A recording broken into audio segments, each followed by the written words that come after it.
Fala, gurizada, sejam bem-vindos a mais um NattyCast. Hoje o episódio 06, pelo que eu tô vendo. Talvez não seja o 06, estamos vendo ainda, talvez tenhamos alguns episódios ao vivo no meio do caminho para salvar a gaveta para quando eu estiver lá em Madrid para competir, né? Mas, gurizada, muito feliz hoje. Temos mais um convidado do Reino Unido, tá? Um cara fenomenal que foi comentado no episódio do Josh Krogan. Então, se você ainda não assistiu esse episódio, finalizando esse aqui, já corre lá para assistir, que eu tenho certeza que tu vai aprender muito lá também. Mas, especialmente aqui, porque a gente vai estar falando hoje com um dos maiores treinadores do fisiculturismo natural lá do Reino Unido, que também é atleta. Today, guys, we'll be talking to AJ Morris. Man, thanks a lot for accepting the invite. I'm pretty sure people here in Brazil will really enjoy, and I think you really add up to their knowledge with your knowledge from there about natural bodybuilding. I appreciate it, Bruno. Thank you very much for having me on. Obviously, excited to get into the conversation today. And yeah, I mean, you're doing great things for the sport, dude. Like, your social media is fantastic. You've obviously got a huge following, and anything that's spreading the awareness of natural bodybuilding, I'm all for. So more than happy to have this conversation today. Nice. Thanks a lot, man. Well, in basically every episode had the same beginning where I asked to people how they began to work out. But in your case, I've seen on your Insta your positioning, I think that would be the English word, is a lot more as a coach than as an athlete. So what I'd like to know is, how was this transition for you that I imagine it has? Because normally people begin as athletes, as competing. What made you have this spark that made you feel like, no, I want to change my physique. I want to compete, but I want to help other people change their physiques. I want to help people win championships. I think I'm good at it. How was this transition thing for you?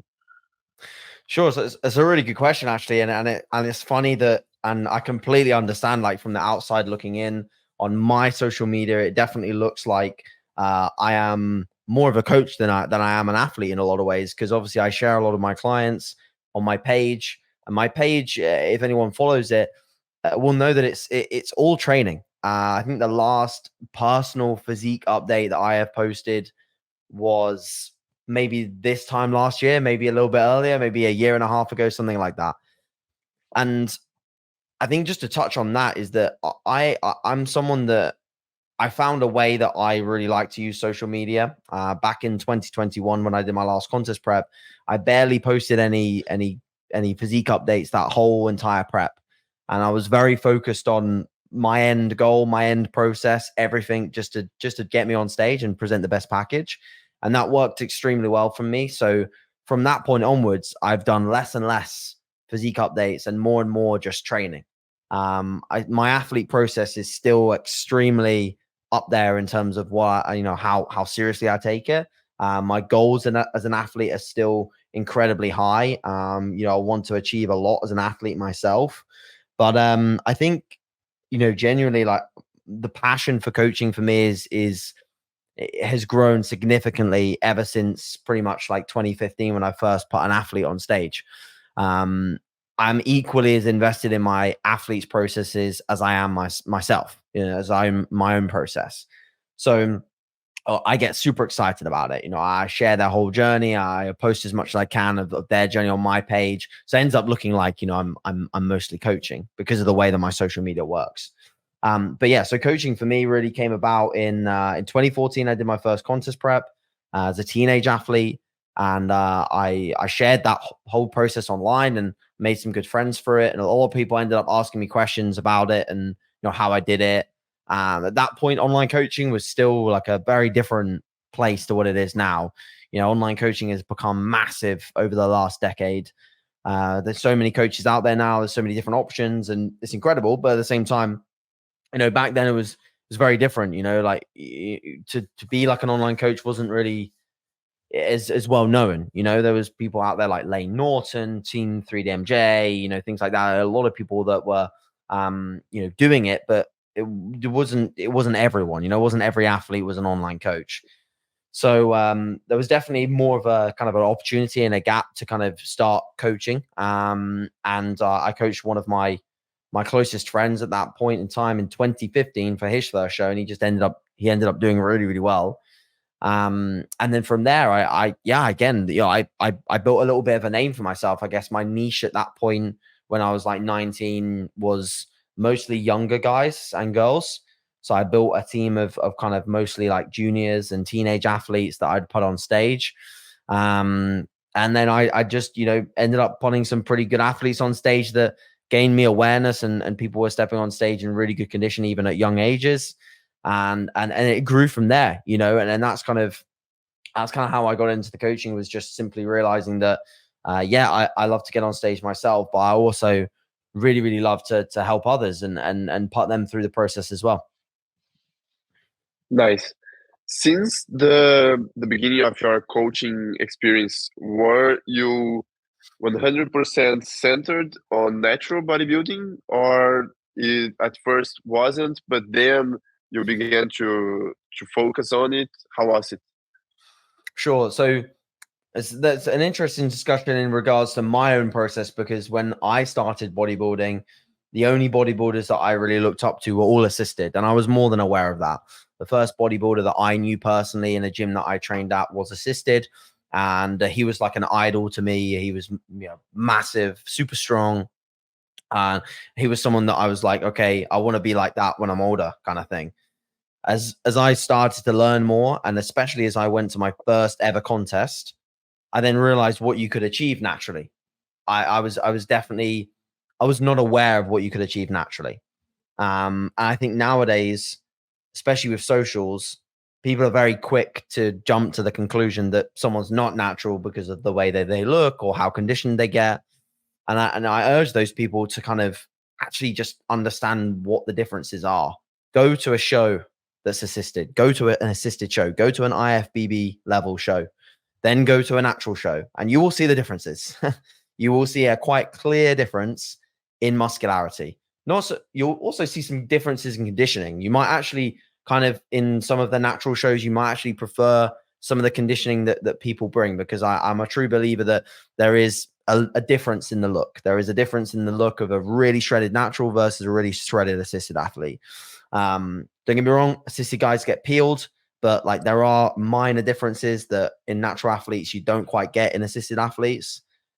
I mean, going into minor details like striated rear delts, how often do you see a striated rear delt on assisted athletes versus natural? It's kind of rare. So that there are differences. Obviously, there's a huge difference in muscularity, massive. Even the biggest naturals ever to have lived, like in my opinion, like one of the biggest ever naturals is Doug Miller. And I've been on the same booth, the same stand at a Body Power Expo with Doug Miller and James Hollingshead on the same stand. And James Hollingshead is triple the size of Doug. He's so much thicker, so much bigger everywhere. So it's like there's a huge gap, but people don't understand that. They see a photo, they see an illusion of a physique, and they're like, okay, it's assisted.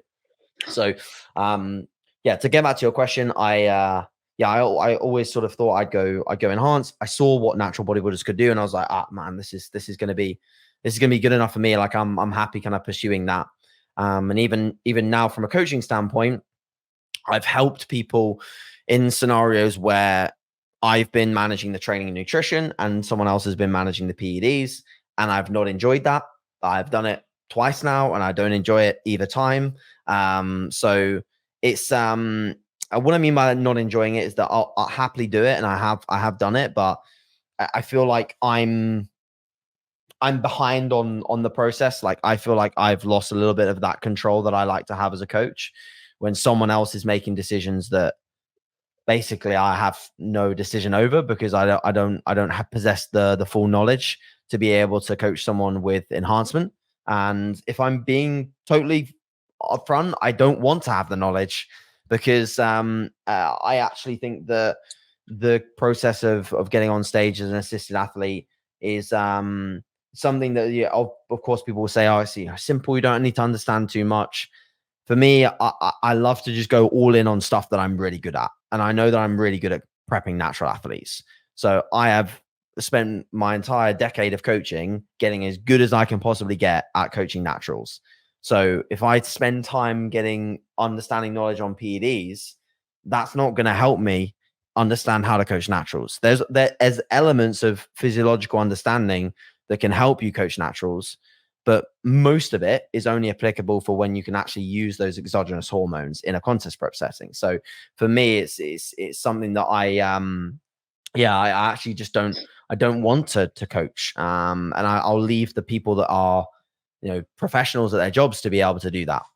So for me, I only coach natural athletes. It's very rare that there'll be a situation where there'll be someone on enhancement, and that will be someone that will be managed with someone else doing their drugs.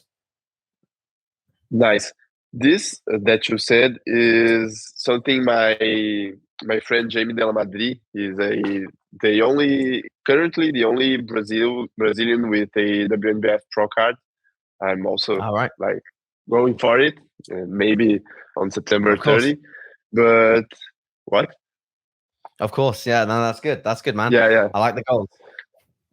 Yeah, but he says this as well. Like he doesn't like to get involved with people that he doesn't like to get involved with the diet and training of people that use anabolic steroids or any other drugs, because it may masquerade what the decisions you take on training and diet will impact on the physique, and then you don't know, like, oh, we have some really nice progress here, but maybe it's not because we moved this and this in the training and this on diet. It's because maybe this new drug got on the protocol and it made you be stronger on the workout, and it improved this and this section. So it's like something that gets a little bit shady around the training and diet, and when you're a natural lifter, that's all you've got. So like, oh, my physique improved, it's because definitely this that we have done is what caused you to get more energy on the set and improve your weights, and this impact your physique. So I think that's this standpoint of yours is really, really important, because then you don't get this shadiness. You know that what you're doing is exactly what's going to impact the athlete's physique.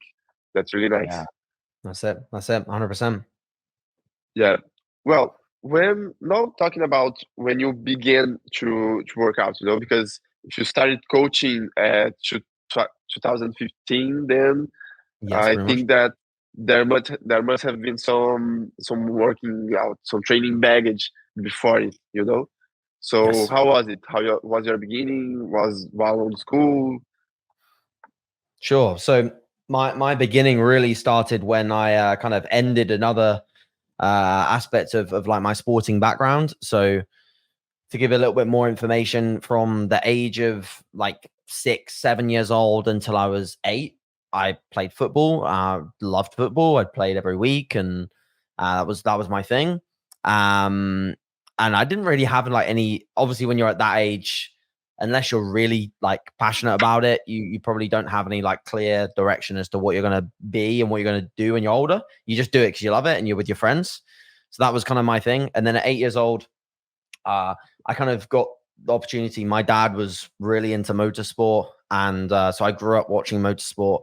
That was a big passion of mine, but I wasn't old enough yet to do it, to actually race.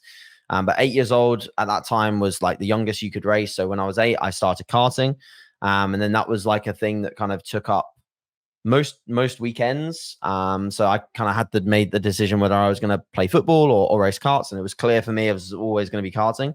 So I went and raced karts, and I raced karts from the age of 8 all the way up until I was 16 years old. So that was a long time where that was like my main thing. And that's all I ever wanted to do was to race karts, and I also wanted that to be my career moving forwards. I wanted to be involved in motorsport in some shape or form, whether it be like Formula One, Formula E, GT racing, whatever it be. But the biggest thing with that with me was that I didn't want to be at the side. I didn't want to be an engineer. I didn't want to be a fitness coach for drivers. If I was going to be in motorsport, I wanted to race 100%. It was just racing or nothing. And then obviously when I was like 16 at the end of it, most people at that point were transitioning into like cars, whether it be formula cars or GT cars, obviously at the lower levels, but still it's a huge financial gap from karting to racing cars. And just didn't have the finances to be able to continue doing it. I had good pace. I enjoyed it. Funnily enough, now when I was racing with some people now that are in IndyCar, some people that are now in Formula E, no current Formula One drivers, not yet, but some people that have got close. And I was, relatively competitive compared to those people. So it does sometimes make me think, what would my life be like if I just kept going? I think I'd still be in a lot of debt, or my family would be in a lot of debt. But I would have done everything I could to try and make it. But it was just quite a clear decision that we just didn't have the finances or the sponsors to be able to continue it. So at that point, I was very into fitness because I had to be fit for racing karts. It's a very physical sport, regardless of what people think. It's very physical when you race long weekends and you're only 12 years old. You have to be fit. So I was very into that side of things. I'd already trained in the gym. And I kind of just, 15, 16, I was getting more into the weights. And I had to always keep my body weight down for racing. I was always very light and lean. So I'd never really been able to like push like a bulk because I'd just get too fat for karting. I'd just be too heavy. I'd just be overweight. So I then finished karting and went into my first sort of gaining phase. Immediately after I finished racing, I just went full on, eat everything, get heavy. I gained a lot of weight. I got very heavy, but I also got really strong and just really enjoyed. I just love training. I just love lifting weights and getting strong in the gym. That's my basis of bodybuilding, is that I didn't find bodybuilding and then go and train. I trained. I love training, and then someone told me about bodybuilding shows, and then I learned more about it. And I think now sometimes people get those things in the wrong order, is that they see bodybuilding shows or they see people on Instagram with great physiques, and they're like, okay, I've now got to train to get that, rather than I want to train, and then the physique and the shows are a byproduct. It should be the training first. The training is everything. So if you're going into the gym and not enjoying training, but your goal is to be a bodybuilder, you need to think about what you're actually doing, because you're forcing yourself to do something that, trust me, when you diet down and do a contest prep, your training enjoyment is going to be tested. If it's not solid, you're not going to get through that with much enjoyment. So that kind of was my transition. And I'm very, very happy and grateful now, like looking back at that change of direction in my life, because now I've got a job, multiple businesses, a partner, everything that I actually can control myself and own myself. And if I was in motorsport, I'd be in a very different position. I'd be 100% an athlete. I wouldn't have businesses. I'd just be an athlete who'd be paid a salary. It's a very different way of living. So I'm happy with the kind of position that I am in now. And that's really how I kind of got into things, man. As I understand, in the beginning, you first began to train, and then you met bodybuilding. And at first, I figure out you first met enhanced bodybuilding. Is it right? Or the first contact was it with natural bodybuilding itself? Yeah, first contact point with bodybuilding was assisted, and I was pretty much through muscular development. I'm not sure if you've ever watched any videos on MD, but muscular development and Flex magazine, like those are the things that I kind of like got my bodybuilding knowledge from initially. Okay. It was a while until I found any natural bodybuilders. Nice. So at first, your inspiration was enhanced athletes, and you had that vision to, I'll eventually begin on drugs and live to the IFBB Pro dream, the Olympia dream, and it turned out later? Or you have seen that enhanced bodybuilding, it caught your attention, but wasn't like something you live up to? How was this? If so, and if this was the case, how was it till you see natural bodybuilding and then had this mindset change, Yeah, so I think, in terms of goals, I don't think I had really any goals in terms of, looking at enhanced competitors and wanting to be at the Olympia. Remember watching a few Olympias, but I never really sort of thought, oh, okay, I'm gonna be up there. At that point, like I said, I was very much just enjoying training and just enjoying making my own progress and having fun in the gym. I trained with a lot of friends of mine. We all trained together. We all tried to beat each other's, certain lifts. We trained in a very basic gym. I can't remember any time where I really used a machine. It was mostly just barbells or dumbbells in there.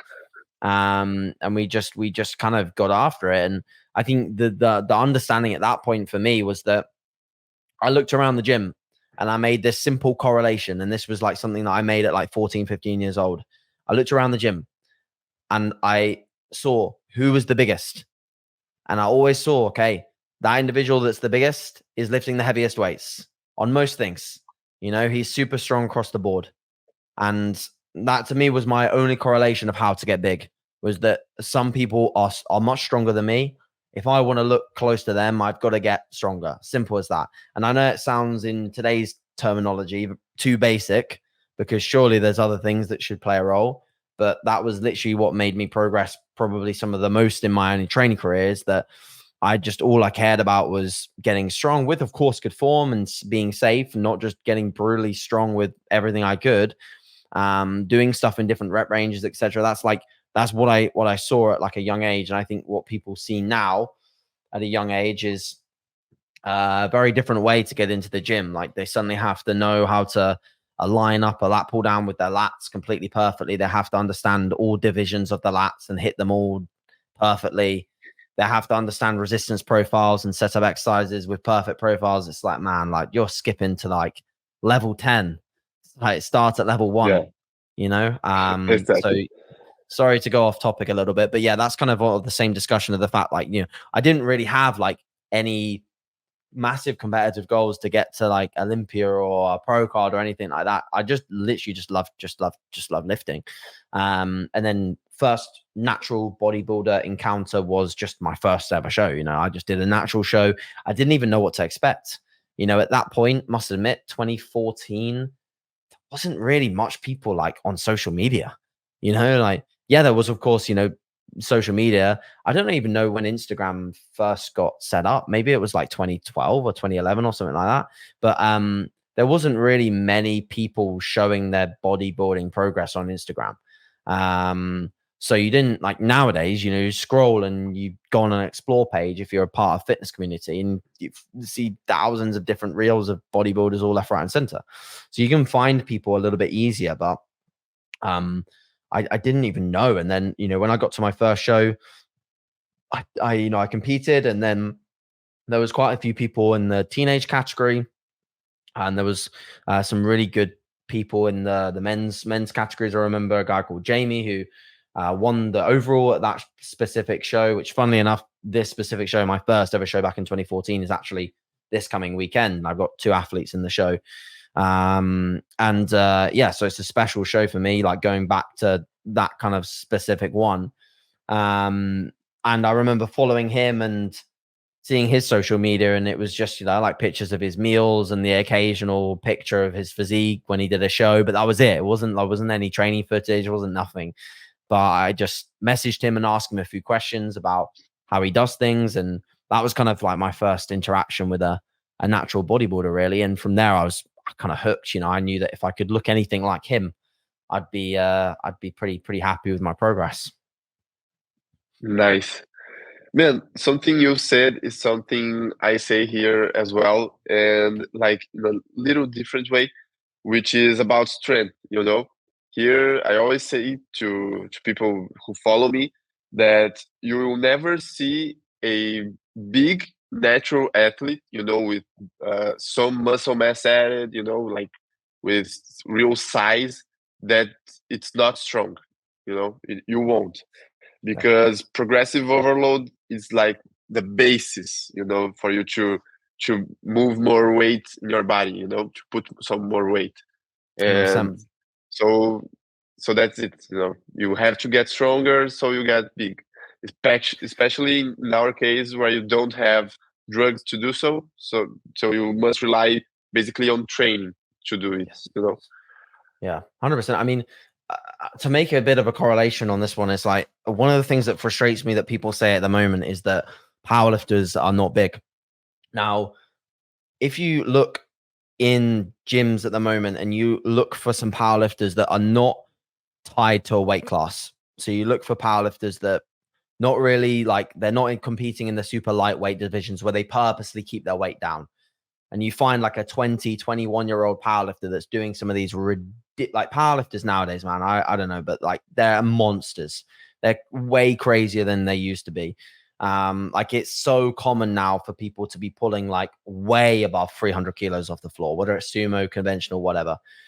And all of them, like I followed one guy on socials today that's like 21 and he's just a powerlifter. He's not a bodybuilder, just a powerlifter.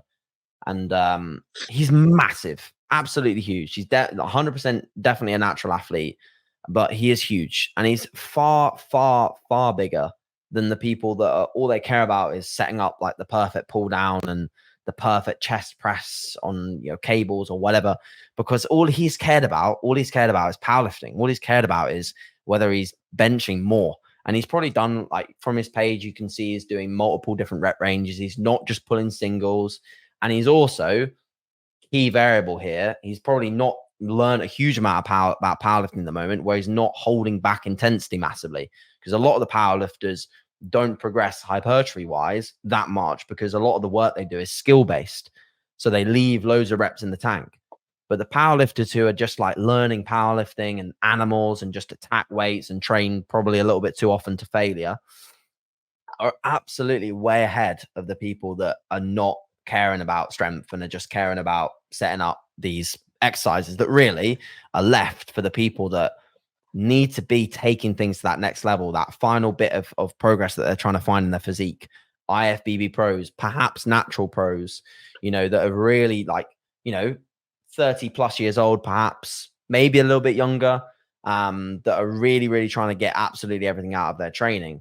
Even at my stage in training, like the main bulk of my session is built upon big movements that are progressively overloaded. Then the rest is like, okay, maybe we'll care a little bit more about whether this is set up absolutely perfect and whether I'm getting good internal feel and connection and all of that kind of jazz. The main bulk of it is like, am I actually getting stronger? Am I moving weights that I wasn't moving before on specific trademark lifts? So yeah, it's one of my biggest pet peeves is that powerlifters are not big. It's because there's plenty of powerlifters out there that are very, very big. I mean, even like Ben Pollock, who's a powerlifter on Instagram, is called PH Deadlift. He's huge, absolutely massive. Obviously, he's not a natural athlete, but he's a very competitive bodybuilder as well, because he's built up so much strength that even if he stops doing that strength training, he cross transfers it over to bodybuilding training. That cross transfer is huge. Now he can stack out most of the machines because he's done 4 plate bench presses for 10 reps. It's like these things all have cross transfer. So this is not a message to say everyone needs to take up powerlifting when they start training, but it's more so a message to say that the first thing that you should care about when you're getting into training as a young athlete is strength. It's the baseline of everything that people should worry about. Yeah, and this connects well to something you've said on one of your YouTube videos, which is that, let me read it again so that I can say like you said it. But here, where you talk about load and technique, and you make an analogy with the Formula One driver that pushes to the limit. And one thing I also, as you see, we see it here too, is like those people that want perfect technique and they won't accept it be like it's slightly different in a set they're pushing harder. So how do you make these load improvements in your workout? Like I figure it may be also rep ranged stuff, but as form, talking about form, how do you allow it to slightly change when adding load? so that you can have that progressive overload, but not be so much attached to like that perfect form, when maybe people that are too crazy about it won't be at the long terms of the training progressing it. So I think this is definitely a little bit of a kind of skill to learn, is that you need to understand where the limits lie. And obviously we need to try and avoid injury at all costs. The saying, one rep won't make you, but one rep could break you, which I believe Alberto Nunez said a long time ago, is a true statement. You go for another rep. Is it going to massively change your physique in that one moment? No. Is it going to potentially hurt you for many months to come? Potentially, yes. Right. So there's always a trade-off. So I think with my content, I'm very cautious in the sense that I don't want to be recommending people take significant risk to go for another rep.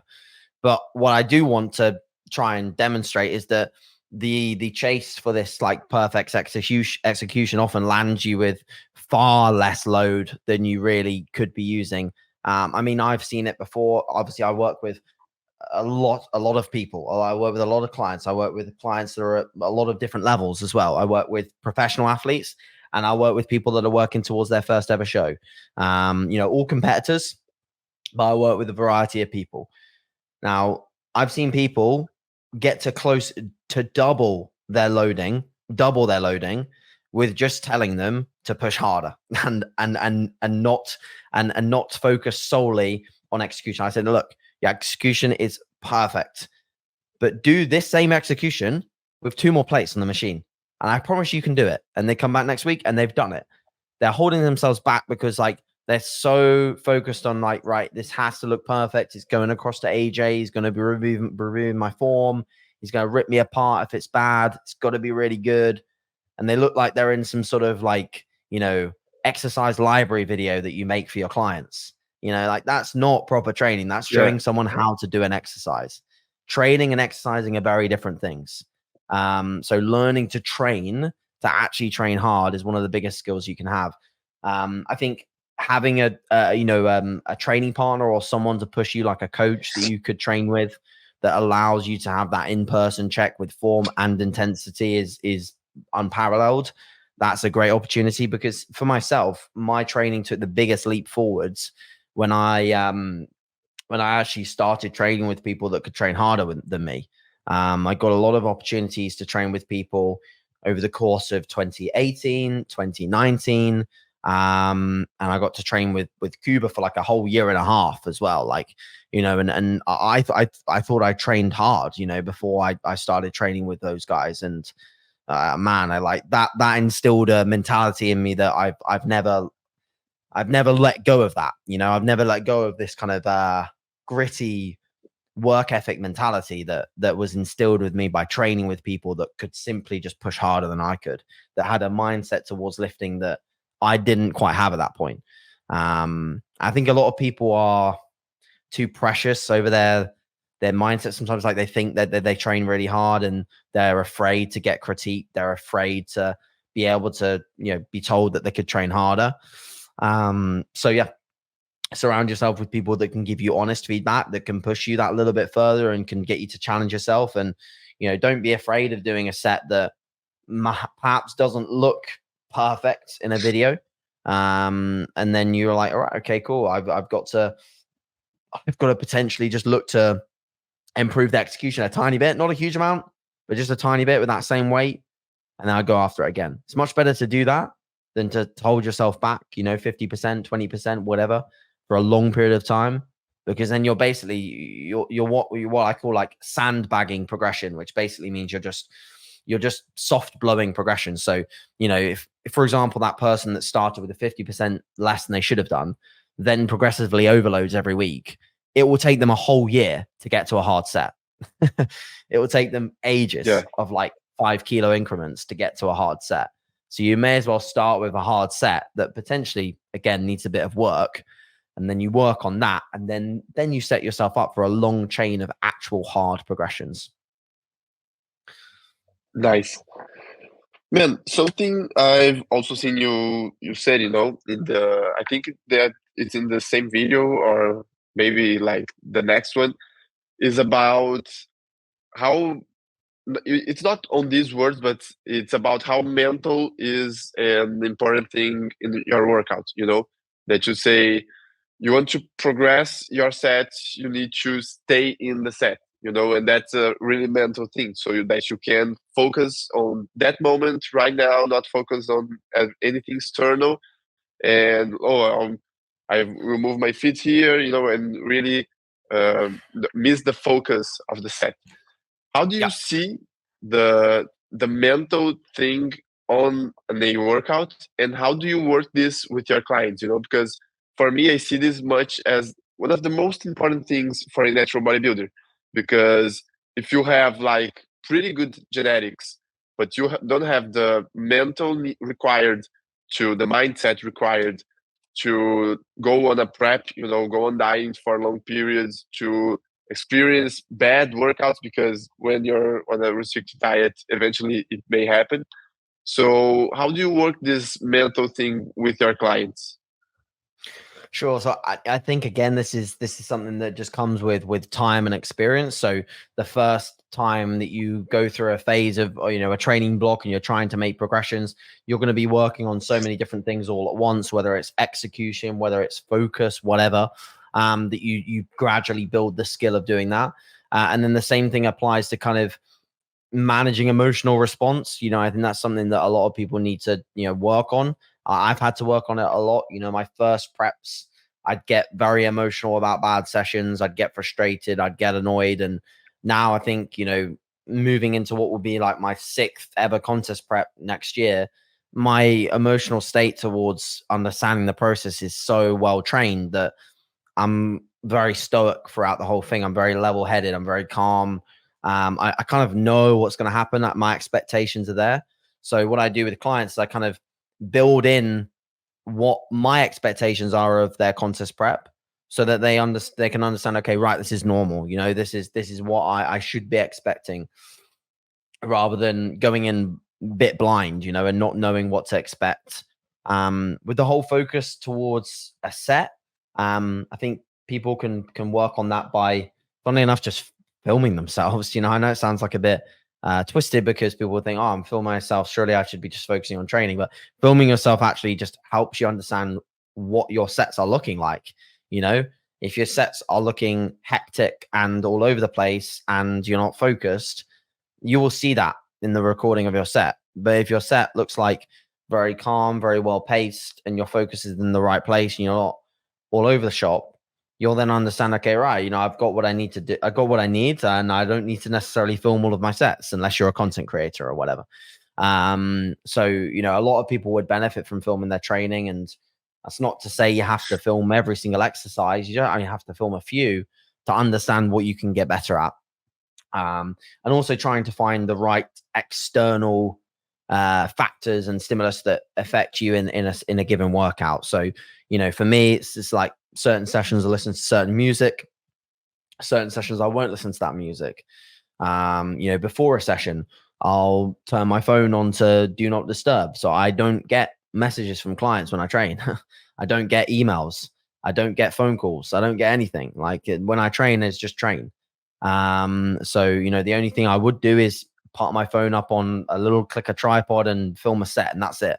And then occasionally I'll be filming content for, my website or YouTube or whatever. But that I find never really distracts me, because, I'm sure yourself, when you're filming, if you're filming a session, you kind of just speak as if you're speaking to your training partner or your friend or something. It doesn't really distract me, I don't find. So, Yeah. so that's something that just people can kind of just work on. It's definitely, again, it's a skill we can all get better at. Nice. Moving on to something that it's linked to the mental thing, but also going about talking a little bit about working now, like rep ranges. I've seen you, one of your reels, you're talking about those plus 15 rep ranges, that they are really more more mental than physical. Yeah. They will demand even more mentally, and they're good for building up that tolerance, that you say, like, this is something important for you to build your tolerance. And when you're doing like a mental set, which is going over 15 reps, you feel that burn, you want to stop even before your muscle can actually go, Yes.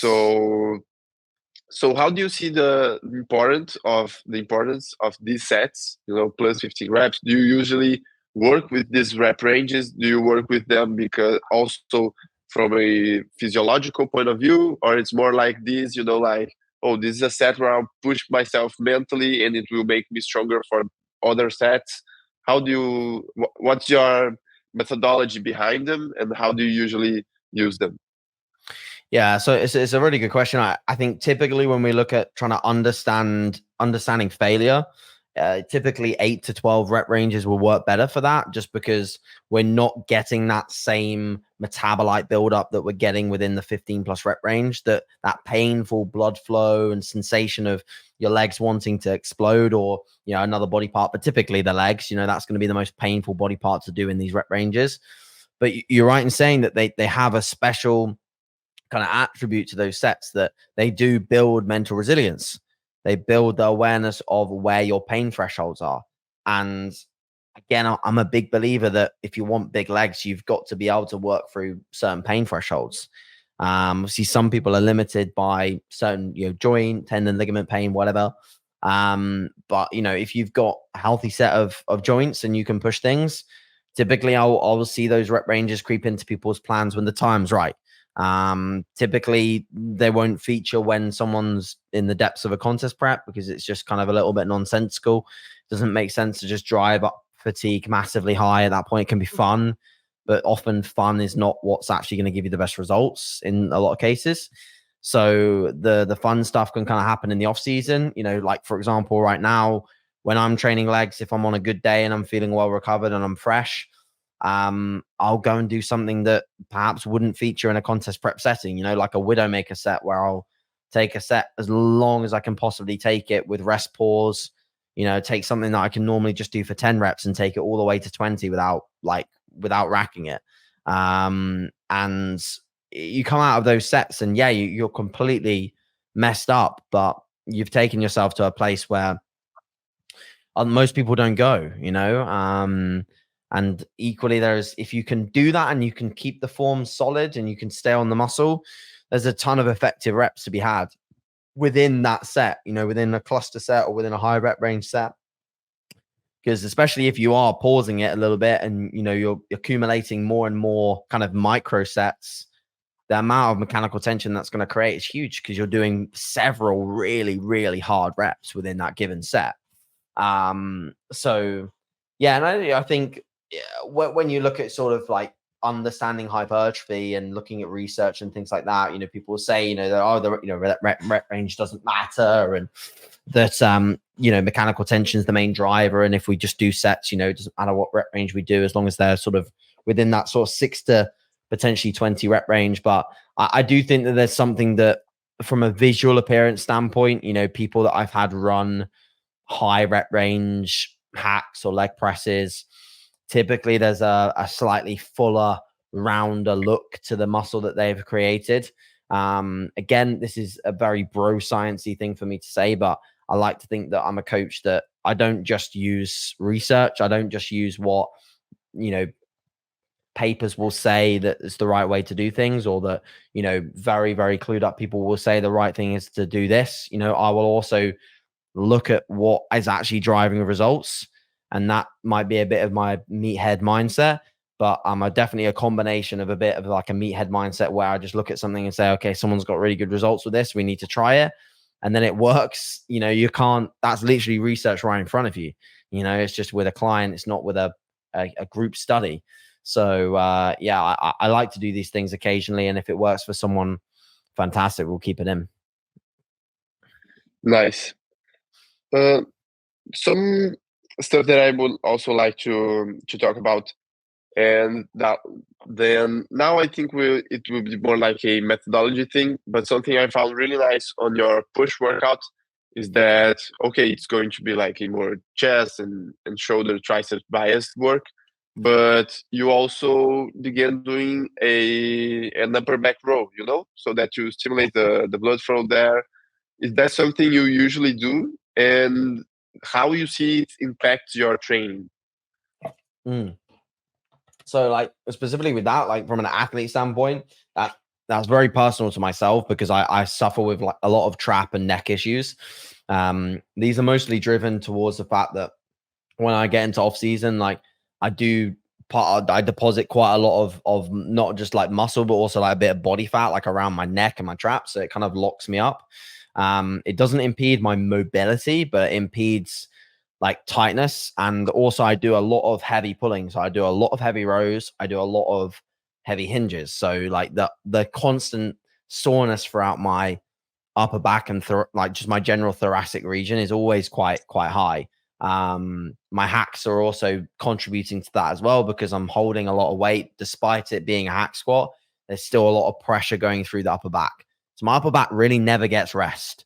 So I often get into problems, and if I tweak something, it can really damage quite a few sessions.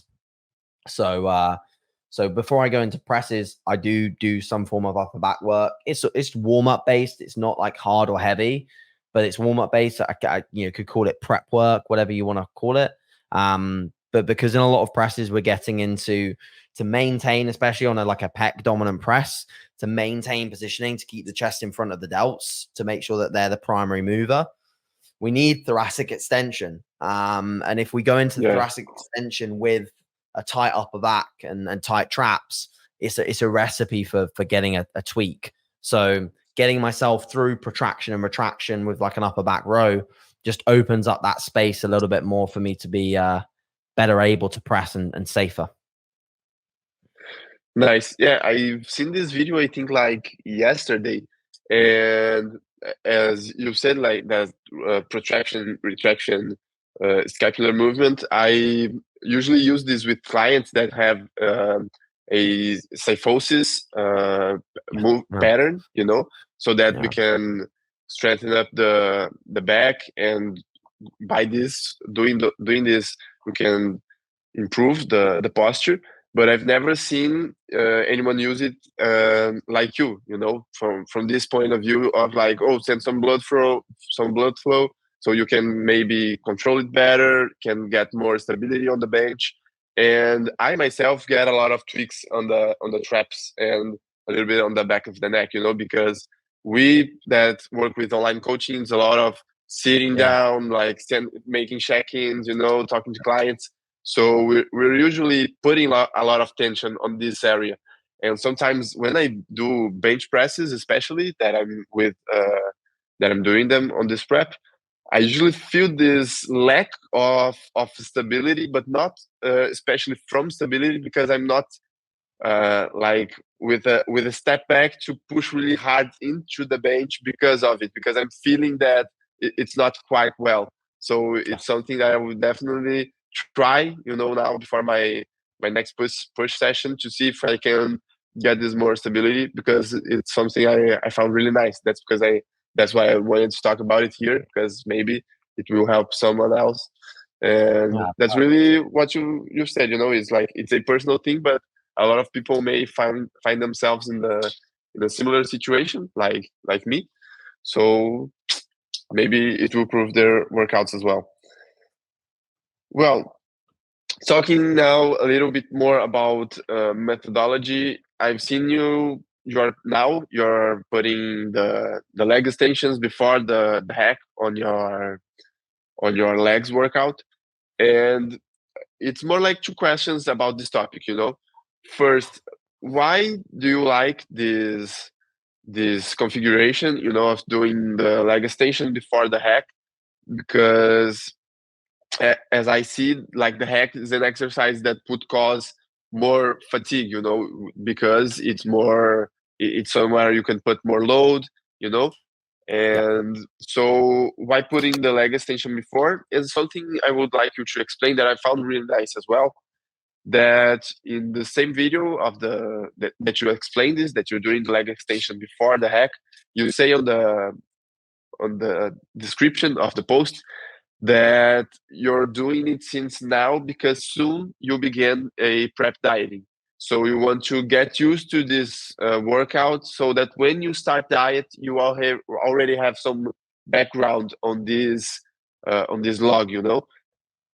Is this something you usually do? How important you see this, you know, being used to your workout since the beginning of the prep? Sure. So yeah, this is something that definitely I've used pretty much for most contest prep phases. I don't always use it in mini cut phases, but I kind of wish that I did use it in the last mini cut because I ran into some issues in regards to just the amount of fatigue that my hacks were causing in terms of their effect on the later sessions, because I was trying to maintain the loads that I was shifting when I was 15, 20 pounds heavier, and it just beat me up. I was able to do it, which again is an achievement in itself, but often the achievements in terms of retaining strength, they come at a cost, you know. And we've really got to do what is going to be best for holding on to muscle. Holding on to muscle is chasing a stimulus, you know. So for me, when it comes to the loading on the hack squats, there's a lot of potential pressure going through my knees. If I want to keep my knees healthy during a contest prep phase where, again, joints, tendons, ligaments, they all take a little bit of a beating just down to low body fat and the exposure to that composition. And then also down to the fact that we're also getting into like, you know, we're kind of getting like dry, detailed conditioning. So when you are in that kind of level of conditioning, naturally just everything hurts just a little bit more. So if I can prepare myself for the biggest lift of the session in a way that doesn't really take away from it much, if anything, you can argue that it actually adds to that lift a little bit, because when you go into a hack with a lot of blood flow through the quads, you're already creating intent there, because you've got to, if you don't, you're going to just fall to the bottom. You've got to grab hold of that weight a little bit more. And the first thing that's probably going to fail on that lift is if you're on it with the execution, you're probably going to just take your quads to fail. You're not going to be able to reach out for more reps because you've created that intent on the warm-ups and with the blood flow that you've already got. So it's mainly from a perspective of just managing joints. It's also at this point, it's kind of, for me personally, it's kind of a decision that I've had to make, because I've got kind of two directions I could head in. I could try and keep progressing the hack squat and add more weight or add more reps or whatever, and kind of continue the reps I was doing, which was quite discontinuous. So spending a bit more time at the top to prepare myself for the next rep, or I could just make it harder with the same weight. So making an exercise harder with the same weight, put something before it, like a leg extension. You know, if you want to make a press, if you're really strong at pressing and you want to make a press slightly harder and a bit more biased towards just the direct muscle, put a pec fly before it, or you know, put a front raise or a lateral before it. You know, it just prepares you a little bit more for that specific lift, reduces the risk of injury, and also potentially allows you just to get a little bit more out of the same weight. So it's kind of managing load for me, and also just managing joints. That's kind of the decision that's made there. I also mentioned this in the post, when you're in a contest prep, glycogen levels are low. By that point in the session, you obviously you've used a lot of your energy and your ability to you know, get muscles worked well and accurately on the hacks, the leg presses, you know, maybe even the adductor work at the start. You've kind of used up a lot of your gas tank. So by the time you get to knee extension, which is the only real exercise where you can get the quad fully short, unless you've got a very good leg extension, which we luckily do have in Ultraflex, where you can change the profile, you're going to really struggle to get the quad short at that point in the session. It's your only opportunity to really do it on that exercise. So if you want to make the most of getting the quad short, which is the goal on a knee extension or leg extension, whatever you want to call it, you've got to kind of maybe just put a little bit more priority to that at the start of the session itself. So that's kind of the rationale. Nice. Man, something that I think it's people will like to know, you know, I've asked Josh and Adam as well.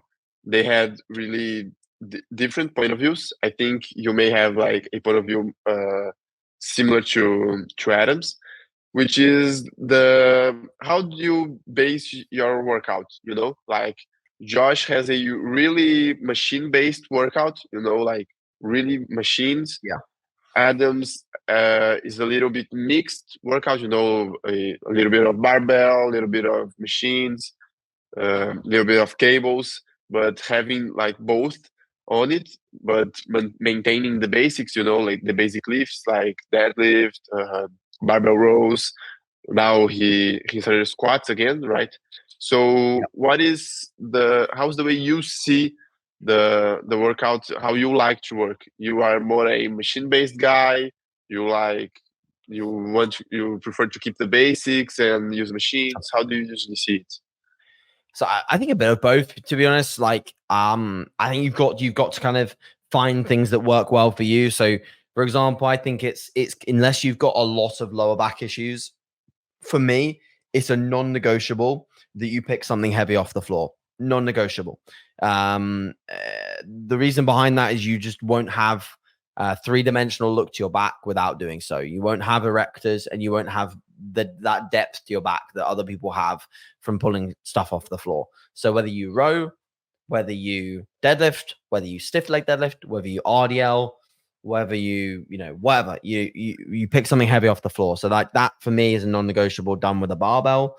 You don't have to back squat. You can hack squat. I've done several back squats in the past.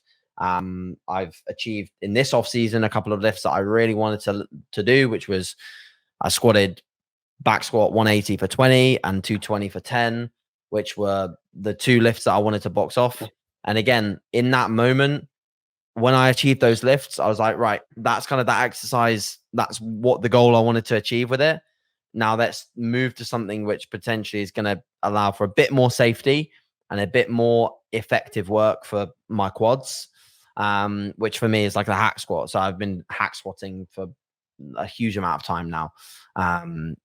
And again, recently achieving some goals that I wanted to achieve on it. So now I'm making it even harder by, what we just talked about. So, and then there's other exercises. So for example, for me, when I was younger, I did a lot of incline barbell press and flat barbell press. Those are my two presses. And then my main shoulder press was actually for a long time when I was younger, a standing overhead press. I did that for a long time. Probably not an exercise you see hardly anyone doing now for several reasons. It's not probably the best shoulder exercise, let's be honest. There's better things you can do that are still free weight. For example, you can just put a bench and you have so much more stability. So it's like kind of a better idea to do that. But nevertheless, those were my exercises for a long time. I did them for like 3 or 4 years, still had weak chest, still had weak shoulders. So for me, the best exercises to bring up my chest and shoulders has been machines. They allow for a more accurate stimulus. They allow for me to stay on the muscle groups that I struggled to stay on. And, you might get the occasional comment from someone saying, oh, why don't you just bench press? You'd have a much bigger chest if you bench press. Mate, I bench pressed for 4 years. I still had a weak chest. I still got joint pain. The only issues I've ever had with pain and discomfort in training is from barbell pressing, 100%. Shoulders, elbows, wrists, mashed. I don't get any issues, like touch wood, through my lower back from rowing. I've rowed plenty of heavy weights, squatted heavy weights, minimal issues. But I'll get issues the moment I put in a barbell bench press. So I know for me that's not the best exercise. Whereas I have clients that will barbell bench press and it's a great exercise for them. And they're super strong at it and they've got great chest development from it. Brilliant. But the bottom line is that I don't think there is one size fits all. So, for my training, I like a lot of barbells and some machines for back. I like mostly machines for chest and shoulders. And I like a mix of barbells and machines or free weights and machines for legs. So, looking at someone like you could said, obviously like Josh and Adam's very similar to me, probably a bit more dumbbell or free weight stuff on presses because he's just naturally very good at them. But he's very similar to me in terms of we do similar movements. Josh maybe does a little bit more machines, but equally, I've seen Josh on a barbell plenty of times with deadlifts and stuff like that. So he does definitely do them. And then you've got other people out there that will just literally do most things on barbells and dumbbells and have a great physique. But that's not that's not cause correlation in a lot of ways. It's just, you've got to find your own way in a lot of ways. Like I said at the start of the podcast, I mentioned how when you're younger, you should try and just do basic stuff. Yes, do basic stuff and try and see what works for you and figure it out. Don't just skip to just doing straight machine work straight away, because you could get plenty of progress out of, bench press or seated overhead press, a barbell row. You could get plenty of progress out of that. But if you find that you get a lot of joint pain, or you don't feel it in the muscle at all, you feel it just in joints and it hurts, probably if your form's good, you're probably going to find a better exercise for you. So like I said, find your own ways is the best recommendation on that front. Nice. Ben, to end this methodology topic, I would like to know, how is your working split currently? How many times a week do you work out? How do you divide it? So at the moment, I train with a split, which is basically push, pull, and then an arm day, depending on recovery and depending on basically how I'm feeling within that week, a leg day, and then a rest day. So most of the time, it's push, pull, off, legs off. The arm day is for me. I always used to say, oh, I have weak arms. I don't really have like weak arms. I just have weak arms in the front double bicep pose. Like when I get into a front double, the shape and structure of my arms are just not, it's not the best. Like my insertions are not the best in that pose.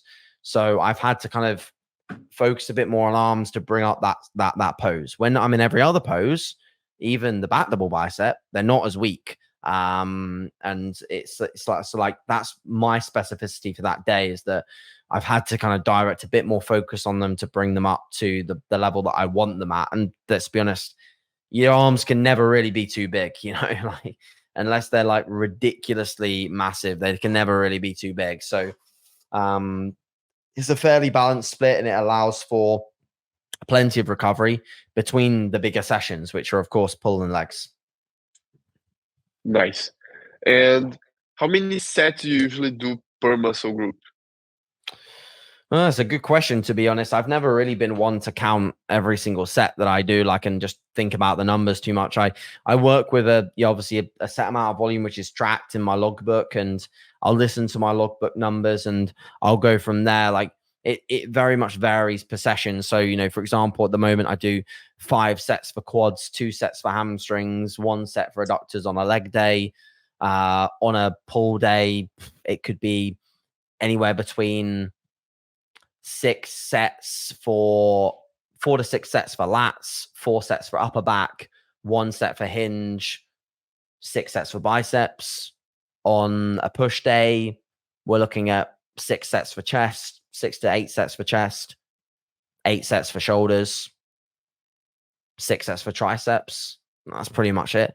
And that's, again, it stayed pretty static like the whole off season. I don't change my volume. I don't ramp it up and ramp it down. It stays pretty static, and I just progress through either adding reps, adding load, or increasing the difficulty of the exercise through improving execution or pauses or whatever it may be. And Nice. I pull down the volume if I go into a deload phase, or I take extra rest days. That's typically how I run things. Nice. Ben, for us to wrap it up here, you've said you have 2 athletes coming up this weekend, right? I've seen Yes. one on Insta, which is Josh Miller. Can you talk a little bit about this championship in specific, about how these athletes' preps were? How many weeks you usually work with them on a diet specifically for the prep, and yeah, what are the expectations, and we'll show them as well here on screen while you talk. Yeah, sure, no problem. So, yeah, I mean, the first athlete, obviously, Josh, this is actually his first show ever as a bodybuilder. We started the prep as a men's physique athlete. That was the goal. His goal was to step on stage in the men's physique junior category. He was going to come back on stage from his last stage outing and aim to improve and take the British title. As we came down, his passion and enjoyment for hitting bodybuilding poses was much higher, because I was not getting any men's physique poses in his check-ins, and I kept asking him why. And he's like, I don't like hitting them anymore. So I was like, why are we competing in men's physique then? Let's just not do it. Your legs are are pretty good. His legs started to look better as he came down, a bit more detail, a bit more separation, and therefore, they just visibly looked bigger as he lost body fat. So we decided to jump in men's bodybuilding. Again, with this one, it's arguably it's going to be a tough lineup. He's got a very granite look to his physique. He's very hard. He's very detailed in person. It's very, very different to the pictures. He's very vascular. He's gonna definitely stand out on stage as one of the most conditioned guys in probably the lineup. But it's a case of whether there's going to be more muscle on stage. If there's guys with a little bit more muscle, he might struggle a little bit. But we've realized that this is a warm up in the case of like doing the first show as a bodybuilder. It's not our target show. It's not our main show. We will compete again in 5 weeks' time, and that was our actual main target show. So we've got 5 weeks to get a little bit harder in terms of conditioning from the back, but from the front and the side, he's completely ready to go. And then my other athlete, due to this being released later, I can actually talk about it because he's keeping it a secret that he's doing the show, but due to this being released later, I can talk about him. It's called Elliot Gibson. So I don't know if you could bring up his profile, something like that. But yeah, this is the first show of the season. Again, this is a show that we didn't originally plan to do. He was originally planning to do the UK FBA in 5 weeks' time. So this show basically in the UK is a qualifier for the British finals. So they do qualifiers all around the UK. The winners, or the top 3, usually go to the British finals, compete there. So to be honest with him, the goal is absolutely to win the whole show. He's got an incredible physique, bags of muscle, just a smidge under 100 kilos, big dude. So yeah, he'll be in the heavyweight class. This won't be his first time competing. He competed back in 2021. Yeah, that's Elliot. He competed back in 2021. Nice.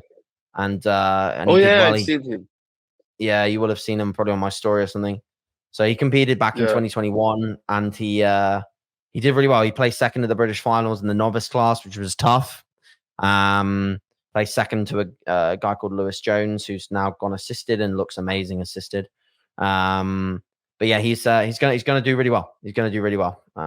So looking forward to getting him. He has like massive arms on that frontable biceps pose.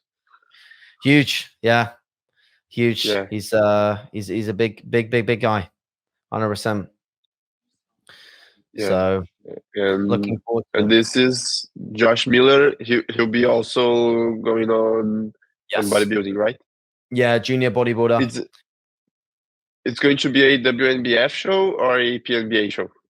It's actually BNBF, which is affiliated with DFAC. So over here in the UK, we have BNBF, which goes through to like DFAC, and then we have UK FBA, which is INBA, PNBA, and then we have WNBF, which obviously goes to WNBF. So we have way too many federations, to be honest. We should have less, but it's good that we have so much natural bodybuilding options, but it means that it's kind of like, where do you go? What shows do you compete in? It's not like there's no clear cut like direction for some naturals. So tends to be with my athletes that I get them to do just pretty much like whatever they want to do, as long as it fits the timeline. And I work with people that have different goals. Some people want to get a WNBF pro card. Some people want to get a PNBA pro card and do the Olympia. And to me, it's totally their choice. And I kind of direct them in the place that I feel is going to be the best for them. But the main thing is it's their decision where they compete. Nice, man. I think we're good here. People will definitely get a lot of content from this talk. A lot of good content about workout. I think that's it. You have spots for your online coaching, right? How do people can apply it? Yeah, sure. So if people are interested, just go to my Instagram, head to my bio. There's a link tree in there, and then there's just a link saying Team MBM application. Follow the application form. It's a very brief, it's an inquiry form. So it's just lodging the fact that you're interested. you'll get some more information back from me, and then we can proceed to having like a call and onboarding and things like that. So yeah, if people are interested, obviously feel free to give me a shout. And like I said, Bruno, I appreciate you having me on and having this chat. Thanks a lot, man. The pleasure was 100% mine. Thanks a lot for coming. As I said, I'm pretty sure people will like it.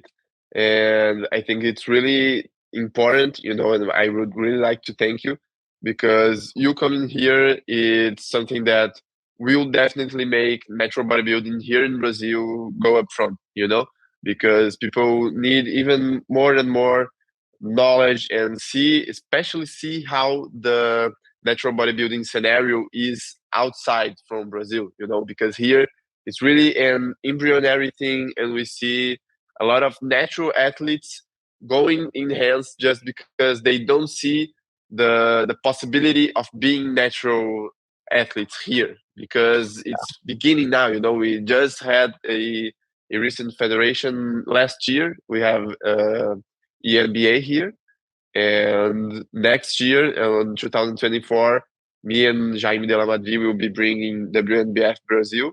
So it's like an embryonic stuff, but with people seeing how it turned out to be. Like on the UK, Josh, when he came here on the podcast, he said his first show had 180 athletes. So that's like a massive thing.